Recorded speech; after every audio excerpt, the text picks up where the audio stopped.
So the students, topic continued है।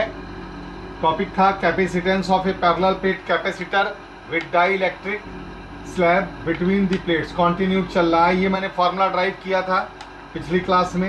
We know that C equal to epsilon not A upon D minus T plus T by K। Question number 1 मैंने डाल दिया है।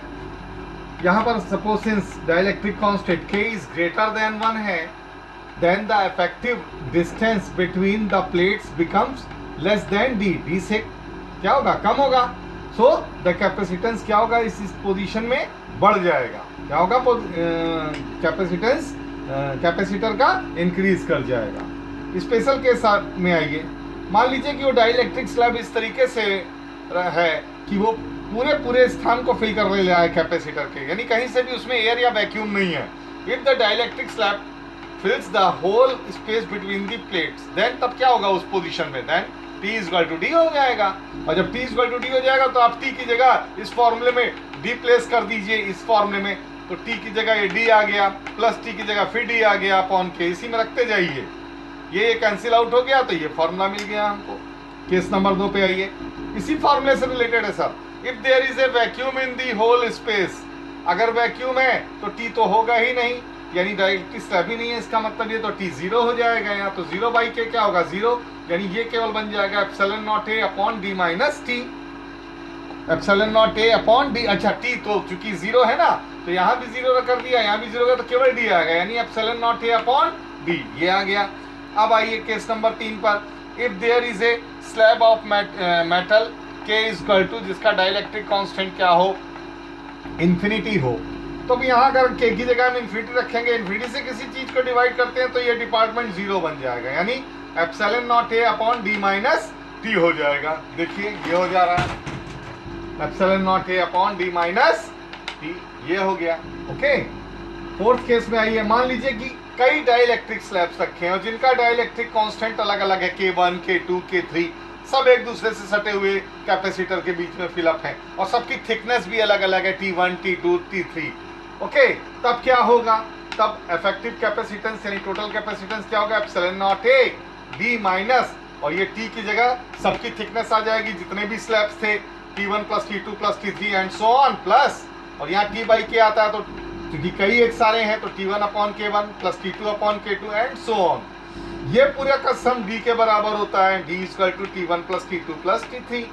Okay, क्योंकि thickness पूरा cover up कर ले रहा है ना कैपेसिटर को, तो जितना प्लेटों के बीच का डिस्टेंस है तो वही तो इसका ये सम के बराबर होगा, क्योंकि फिलअप है पूरा का पूरा, सारे स्लैब्स ने भर दिया है उसको कैपेसिटर के प्लेट्स के बीच के गैप को, तो D इक्वल टू इनका सम हो जाएगा जो भी थिकनेस है, तो ये तो डिपार्टमेंट कट जाएगा तो बचेगा केवल ये epsilon not A upon this ही आ गया। अब आइए कॉम्बिनेशन ऑफ कैपेसिटर्स। कैपेसिटर्स को हम दो तरीके से कनेक्ट कर सकते हैं। पहला है इन सीरीज, जैसे रेजिस्टेंस में था इन सीरीज और पैरेलल, वैसे ही कैपेसिटर्स का है, इन सीरीज में कनेक्ट कर सकते हैं और इन पैरेलल में। सीरीज में कैसे कर सकते हैं? आइए पेज नंबर 3 पर, ये देखिए, ये इन सीरीज 3 कैपेसिटर लिए हैं, C1 C2 और C3। इसको अर्ज कर दिया लास्ट वाले को, यहाँ मैंने किसी सोर्स चार्ज से इसको चार्ज किया फर्स्ट प्लेट के, तो यानी C1 कैपेसिटर के फर्स्ट प्लेट को प्लस Q चार्ज से चार्ज किया, तो होगा क्या? इंडक्शन के कारण यहाँ पर निगेटिव इनर प्लेट पे फर्स्ट कैपेसिटर की सेकंड प्लेट के इनर सरफेस पे निगेटिव चार्ज जनरेट हो जाएगा। वो किसके कारण होगा? इंडक्शन के कारण। किसके कारण? इंडक्शन कारण। इस प्लेट की इंडक्शन के कारण यहाँ इंड्यूस हो जाएगा निगेटिव। अब इसकी प्लेट का पॉजिटिव जो फ्री चार्ज है वो यहाँ बैक साइड आएगा और वो इस वायर के माध्यम से फर्स्ट प्लेट पे पहुंच जाएगा, सेकंड यानी सेकंड कैपेसिटर की फर्स्ट प्लेट पे पहुंच जाएगा बच्चों। ठीक, अब ये फर्स्ट प्लेट पर भी Q चार्ज पहुंच गया, तो अब फिर इंडक्शन के कारण ये जो सेकंड कैपेसिटर की जो सेकंड प्लेट है इनसाइड, इस पर भी इंड्यूस हो जाएगा नेगेटिव चार्ज। फिर इसका जो फ्री पॉजिटिव चार्ज होगा ये पीछे आ जाएगा, वो यहाँ से फ्लो करके कहाँ पहुंचेगा? कैपेसिटर 3 की के सरफेस पे पहुंचेगा और फिर इंडक्शन हो गया, इंड्यूस इंडक्शन के कारण यहाँ निगेटिव चार्ज आ जाएगा और पॉजिटिव यहाँ के अर्थ हो जाएगा।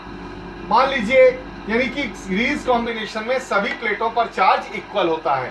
मान लीजिए A और B दो पॉइंट है, इनके बीच का पोटेंशियल डिफरेंस भी है। ओके, सीरीज कॉम्बिनेशन में पोटेंशियल डिफरेंस अलग अलग होता है, चार्जेस सेम होते हैं प्लेटों पर, लेकिन पोटेंशियल डिफरेंस अलग अलग होता है। हाँ, वो अलग बात है कि अगर मैग्नीट्यूड सेम हो जाएंगे तब पोटेंशियल डिफरेंस भी सेम हो जाएगा, लेकिन यहाँ हमने अलग अलग लिया है। तो ये V1 मान लिया पोटेंशियल डिफरेंस, कैपेसिटर C1 की प्लेटों के अक्रॉस पोटेंशियल डिफरेंस V1 है, इसके अक्रॉस V2 और इसके across V3। Total potential difference हो गया V, क्योंकि स्केलर क्वांटिटी है पोटेंशियल डिफरेंस, तो V इक्वल टू क्या होगा, V1 plus V2 plus V3।